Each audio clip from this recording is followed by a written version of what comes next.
కానీ నాకు తెలిసిన సైబర్ క్రైమ్ డిపార్ట్మెంటు చాలా వరకు ఛేదించి డబ్బులు వెనక్కి వస్తున్నాయని చెప్పి. చాలా వరకు అంటే ఇట్లాంటి సంఘటనలు జరిగినప్పుడు గోల్డెన్ అవర్ మనకి ఎట్లయితే యాక్సిడెంట్స్ ఏదైనా ప్రమాదాలు జరిగినప్పుడు మొదటి 1 అవర్లో వైద్యం ఎలాగైతే అందితే మనకు ఆ విక్టిమ్స్ ప్రమాదం జరిగినప్పుడు ప్రమాదం యొక్క క్షతగాత్రులు ఎలాగైతే బయటపడతారో అలాగే గోల్డెన్ అవర్ అని ఒక 1 అవర్లో కనుక 1930కి కనుక కాల్ చేసి ఉంటే ఆ డబ్బుల్ని దాదాపుగా 80% 90% మనం తిరిగి తెచ్చుకోవడానికి అవకాశం ఉంటుంది.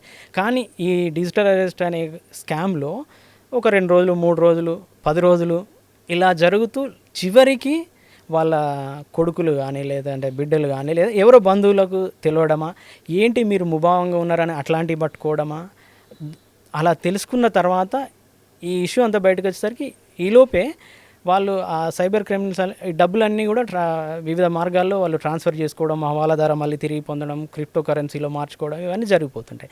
కానీ మొన్న హైదరాబాద్ కేసులో అలా కాదు, డబ్బులు సీజ్ చేశారు అని మొత్తం 4,75,00,000ని దాదాపు రికవర్ చేయగలిగారు. మిగతా డబ్బంతా ఎవరైతే సైబర్ క్రిమినల్ ఉన్నారో శ్రీలంకన్ క్యాసినోస్లో వాడడము విచ్చలవిడిగా ఖర్చు పెట్టడం అట్లాంటివి చేసిన అది రికవరీ చేయలేం. కానీ తన దగ్గర ఉన్న డబ్బు కానీ తనకి చెందిన వాళ్ళ దగ్గర దాచిన డబ్బు కానీ రికవరీ చేయడానికి అది సాధ్యమవుతుంది.